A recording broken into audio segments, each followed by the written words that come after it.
ఇందాక రిలీజ్ చేసే ఒక్కసారిగా 410 మంది ఉద్యోగులను సైబర్ నెట్ నుంచి తొలగించేశారు. సైబర్ నెట్ కార్పొరేషన్ నుంచి మళ్ళా ఫైబర్ నెట్ కార్పొరేషన్ నుంచి మళ్ళీ 200 మంది తొలగించడానికి సిద్ధపడుతున్నారు. ఫైబర్ నెట్లో మీకు ఏదైనా అవకతవకలు జరిగాయని ఉంటే ఎంక్వైరీ చేసుకుంటున్నారుగా, ఎందుకు ఉద్యోగస్తుల మీద పడతారు? ఇలా ఆ ఉద్యోగస్తులను తొలగించేసేసి నిరుద్యోగులు చేసేటటువంటి కార్యక్రమం. అదేవిధంగా ఉన్న ఉద్యోగాలు పీకేస్తున్నారు. ఎన్ని ఉద్యోగాలు పీకేశారండి వాళ్ళ చంద్రబాబు నాయుడు గారు అధికారంలోకి వచ్చిన తర్వాత? వాలంటీర్ వ్యవస్థ, దానిలో ఉన్న వాళ్ళందరినీ పీకేశారు. స్పెషల్ డాక్టర్లను తీసుకొచ్చాం మేము, వాళ్ళని కూడా తీసేశారు.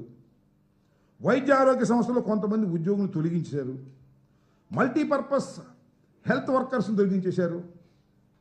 బ్రెవరేజ్ కార్పొరేషన్లో పనిచేస్తున్న వాళ్ళు సరే లిక్కర్ విధానమే మార్చేయటం వల్ల ఆ షాపుల్లో పనిచేసే 15,000 మంది 15,000తోనూ 18,000తో చేసేవాళ్ళు, వాళ్ళ ఉద్యోగాలు పోయాయి. ఇలా ఉన్న ఉద్యోగాలను పీకేసి నిరుద్యోగ సమస్యను మరింతగా పెంచడంతో పాటు నిరుద్యోగులకు ఇస్తామన్న 3,000 కూడా ఇచ్చే పరిస్థితుల్లో లేనటువంటి దౌర్భాగ్యమైన పరిస్థితుల్లోకి ఇవాళ నెట్టబడింది. చిన్న చిన్న ఉద్యోగులు, పెద్దోళ్ళు కూడా కాదు పాపం, పిల్లలు 15,000 20,000 మొత్తం ఉద్యోగులందరినీ కూడా తొలగించేటటువంటి దుర్మార్గమైన కార్యక్రమానికి ఇవాళ ఈ ప్రభుత్వం నోచుకుందని మనం వచ్చేస్తున్నాం. ఇదే సందర్భంగా నేను మరొకటి విషయం కూడా చెప్పాలి.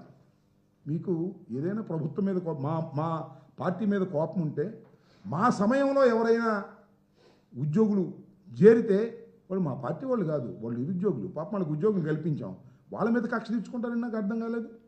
అసలు ఏమైనా సిగ్గని అనిపించలేదా చంద్రబాబు నాయుడు గారికి?